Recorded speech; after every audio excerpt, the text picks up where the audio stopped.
Pure silver लेकर आए हैं डॉक्टर अंबेडकर और तथागत बुद्ध के लॉकेट, पेंडेंट और चांदी के सिक्के 999 BIS हॉलमार्क की प्रीमियम क्वालिटी के साथ। गिफ्टिंग के लिए उपलब्ध हैं और भी शानदार प्रोडक्ट। बल्क ऑर्डर के लिए स्क्रीन पर दिए नंबर पर संपर्क करें। नमस्कार, मैं हूं वैभव कुमार। आप देख रहे हैं DNN हिंदी। रात को 8 बजे के आसपास हम आपके लिए यूपी की एक विधानसभा का एक तुलनात्मक विश्लेषण लेके आते हैं। आज बारी है सहारनपुर जिले के रामपुर मनिहारन की।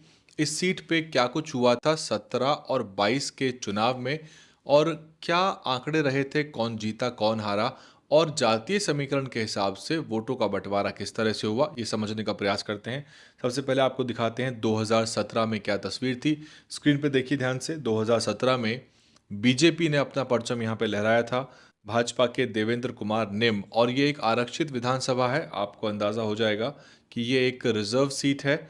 और देवेंद्र कुमार निम भाजपा के टिकट पर 76,465 वोट लेकर विजयी रहते हैं। और दूसरे नंबर पर बसपा के रविंद्र कुमार मोलू। और आप देखिए ध्यान से कि 17 के चुनाव में ये सीट बहुत ही बारीक अंतर से जो है बसपा इसको हार जाती है। अगर आप इसमें जिस तरह की शब्दावली बसपा के लिए इस्तेमाल होती है मीडिया में कि बी टीम है, अगर वही परिभाषा इस पे लगाई जाए तो यहाँ कांग्रेस जो है वो बी टीम नजर आई। कांग्रेस ने यहाँ वोट कटुआ पार्टी बनकर बीएसपी को हरा दिया। ये कहा जा सकता है कि विपक्ष की पार्टियां बसपा पे ठीकरा फोड़ती हैं कि बसपा का आंकड़ा 22 में बहुत अच्छा नहीं रहा, तो जहां जहां वो तीसरे चौथे नंबर पर रही वहां पर बसपा को ये आरोप झेलना पड़ता है कि आपने वोट काट दिया। लेकिन राजनीति में हर पार्टी वोट कटुआ है। कोई ना कोई पार्टी किसी न किसी राज्य में जहां वो तीसरे चौथे नंबर पे है वहां वो दूसरे नंबर की पार्टी को हरा ही रही है, वोट कट ही रहा है। हालांकि गारंटी इस बात की नहीं है कि जो वोट तीसरे चौथे नंबर की पार्टी को गया वो अगर ना होती पार्टी मैदान में तो दूसरे नंबर की पार्टी को वोट वो मिल जाता है। इसकी कोई गारंटी नहीं है। हो सकता है कि जो विजेता है और हैवी मार्जिन से जीत जाता। कांग्रेस पार्टी को मिलते हैं विश्वदयाल छोटन यहाँ पर। बसपा के कांग्रेस पार्टी के प्रत्याशी 61,000 वोट लेते हैं, बड़ा वोट मिलता है। और दयावती चौधरी रालोद की प्रत्याशी हैं, उनको यहाँ पर मात्र 700 के आसपास वोट मिलते हैं। ये 2017 की बात है। लेकिन 22 आने पर तस्वीर आंकड़ों के हिसाब से बदलती है लेकिन परिणाम नहीं बदलता।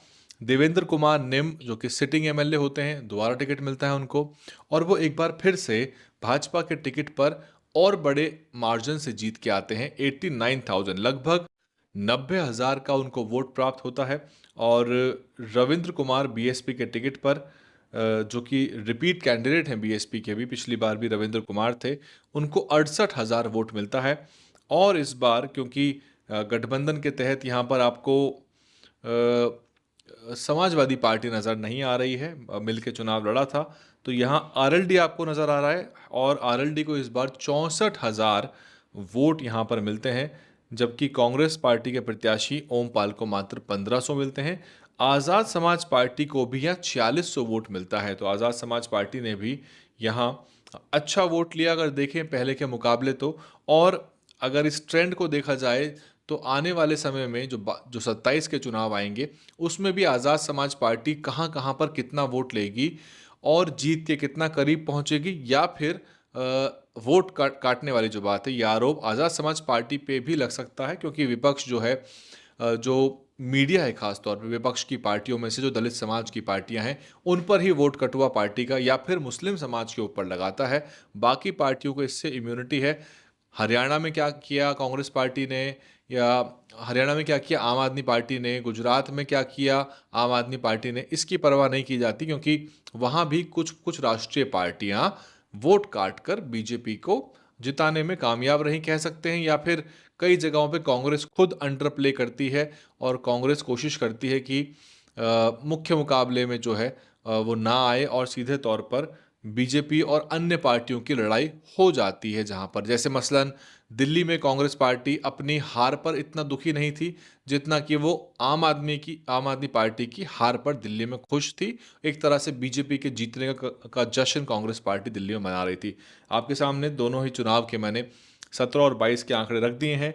जो लोग रामपुर मनिहारन से हैं वो कमेंट करके ये बता दें कि यहाँ का जातीय समीकरण क्या है और किस हिसाब से यहाँ वोट मिलता है। क्योंकि 27 में तस्वीर एकदम बदली हुई हो सकती है। आरएलडी वर्तमान में बीजेपी के साथ है, तो यहाँ पर आपको जहाँ जहाँ बीजेपी के साथ आरएलडी है और क्योंकि जयंत चौधरी साहब मंत्री भी हैं, तो कोई कारण नहीं है कि आरएलडी अलग हो जाएगी एनडीए से। हालांकि राजनीति में कहा कुछ नहीं जा सकता, लेकिन इस लिहाज से आपको आने वाले चुनावों में आरएलडी केवल उतनी ही सीटों पर चुनाव लड़ती नजर आएगी जितनी सीटें उसको गठबंधन में, एनडीए में बीजेपी की तरफ से मिल पाएंगी। फिलहाल रामपुर मनिहारन का यही विश्लेषण था। आपको क्या लग रहा है, इस आंकड़ों में क्या बदलाव होना होगा? और बीजेपी को हराने की जो कवायद है, जो विपक्ष कहता है, जो कांग्रेस पार्टी कहती है कि भाई संविधान बचाना है, सब कुछ है और देश विरोधी ताकतें लगी हुई हैं, महंगाई की मार, सारी बात ठीक है, लेकिन ज़मीन पे समीकरण क्या बनेगा?